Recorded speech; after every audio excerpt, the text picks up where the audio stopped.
Assalamu alaikum l'Ikhwan.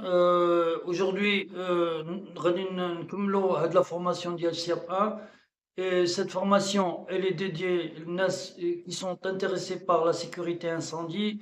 Elle est dédiée aussi également aux agents SIAP qui veulent parfaire leurs connaissances en le domaine de la sécurité incendie.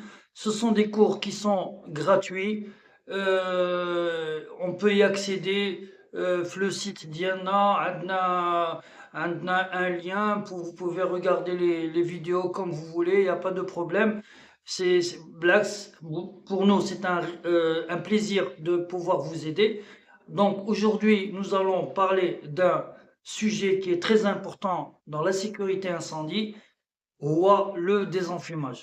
Nous allons parler de la définition d'ILO, nous allons parler de son but, nous allons parler de ses modes d'ILO, et éventuellement nous allons parler des méthodes de désenfumage, les obligations d'ILO en les dégagements, les locaux, les grands locaux en ERP, ainsi que le désenfumage en IGH. Alors, on se retrouve bientôt pour continuer le cours. Alors, je suis heureux de vous retrouver pour discuter du désenfumage, le sujet sur lequel on a discuté le désenfumage. Regardez, comme la définition d'ILO. Le désenfumage, il sert à extraire la fumée d'un local qui fait l'afia. C'est extraire des locaux sinistrés une partie des fumées et des gaz de combustion afin de لاش غادي نستعملوا le désenfumage لهدف معين rendre praticable les cheminements utilisés pour l'évacuation ديال les occupants. يعني خصني نخلي هادوك لي ديغاجمون من الدخان باش يمكن لي زوكيبون يعني الناس اللي كاينين في داك الباتيمون يمكن لهم يغادروا المكان بامان. هذه اول حاجه. ثاني حاجه limiter la propagation de l'incendie en évacuant les gaz et fumées chaudes à l'extérieur. يعني هذاك الدخان اللي نتج من خلال واحد الحريق ولا شي حاجه راه خصني نخرجوا على برا باش ما ينتشرش لاماكن اخرى. éviter داكشي علاش دابا تنقولوا éviter la propagation الانتشار.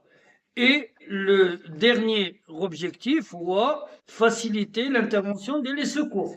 Les secours, il a bro يدخلوا بطريقة احترافية. خصنا داك le désenfumage يخلي la fumée vers l'extérieur باش les secours pour que les secours puissent se déplacer et intervenir efficacement.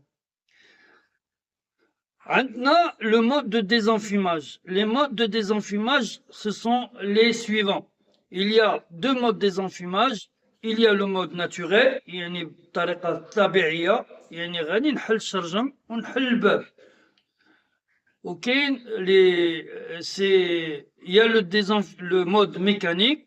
Avec le mode mécanique, ce sont des dispositifs, des moteurs d'amener d'air et d'extraction des fumées.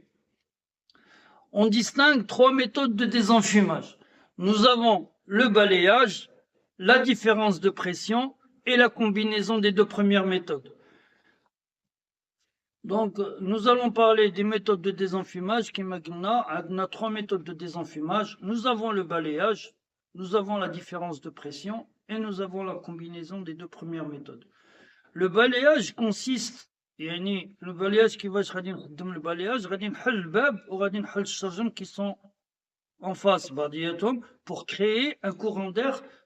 نجيب الريح وندير واحد الشرجم en face de la porte en partie haute pour l'extraction ou là pour l'évacuation de la fumée vers l'extérieur. Nous avons la différence de pression. C'est le même principe, ولكن à la différence c'est que on a des moteurs de soufflage en partie basse et nous avons un moteur d'extraction en partie haute. يعني في الأعلى ديال اللوكال تندير un moteur باش يخرج لي la fumée بطريقة ميكانيكية. موتور باش يخرج لي لا فومي بطريقة ميكانيكية. و en partie basse عندي une amenée d'air avec soufflage. La troisième méthode, il y a la combinaison des deux premières méthodes. Donc la première et la deuxième, تنشركهم بعضياتهم باش يعطيوني un désenfumage plus efficace. يعني كما تنقولوا يعني un local qui est en feu غادي exercer عليه واحد la pression, ou le local qui est contigu qui est je vais le chercher à le protéger باش la fumée ما تلحقوش. هذيك la méthode elle est très efficace, ça empêche plutôt la propagation de la fumée d'un local à un autre. Nous allons parler maintenant des méthodes de désenfumage. Nous allons distinguer trois méthodes: le balayage, la différence de pression et la combinaison des deux premières méthodes. Le balayage, il a le balayage. Le balayage, il y a une amenée d'air en partie basse. Et l'extraction ou l'évacuation, elle est en partie haute. Il faut insister pour dire l'évacuation en partie haute, elle doit être au minimum à 1,80 m au-dessus du sol. Il y a la différence de pression. La différence de pression, c'est le balayage. La seule différence, c'est que il y a un moteur de soufflage en partie basse et il y a un moteur d'extraction en partie haute. Et la troisième et dernière méthode, il y a la combinaison des deux premières méthodes. Je peux utiliser une méthode naturelle en partie basse et faire l'évacuation ou l'extraction en partie haute mécaniquement. Je combine les modes, mode naturel et mode mécanique. Mode naturel en partie basse pour l'amener d'air ou l'extraction en partie haute mécaniquement. Alors, nous avons des obligations, les obligations de désenfumage en ERP. Les obligations, elles sont mentionnées dans l'arrêté du 25 juin 1980. Il y a des articles qui sont numérotés de DF1 jusqu'à DF10 et où sont relatées les obligations en ERP. Nous avons en premier lieu les dégagements. Les dégagements, on explique les dégagements par des escaliers protégés, c'est-à-dire qui sont encloisonnés, ils sont munis de murs coupe-feu et des portes coupe-feu à chaque niveau. Et il y a évidemment un exutoire en partie haute et une amenée d'air en partie basse.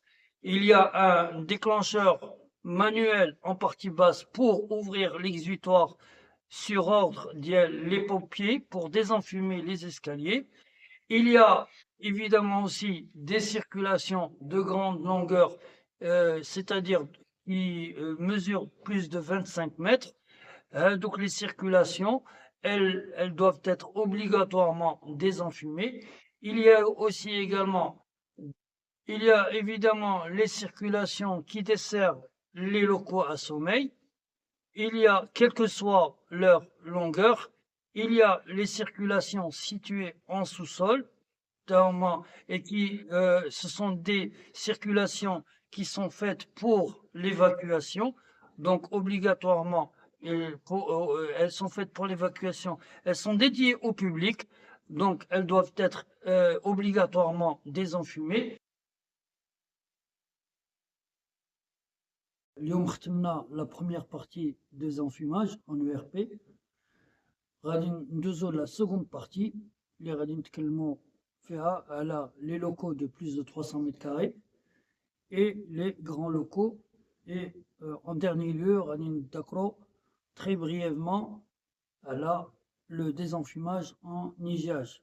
Nous allons parler d'une solution A, d'une solution B, le mode de fonctionnement ديالهم اشنا هما les avantages des uns et l'inconvénient ديالهم. Donc je vous dis au revoir, j'espère vous retrouver très bientôt. Surtout n'oubliez pas de partager avec vos proches et de liker éventuellement. Donc je vous souhaite une bonne soirée. On se retrouve très prochainement pour la deuxième partie. Ciao ciao.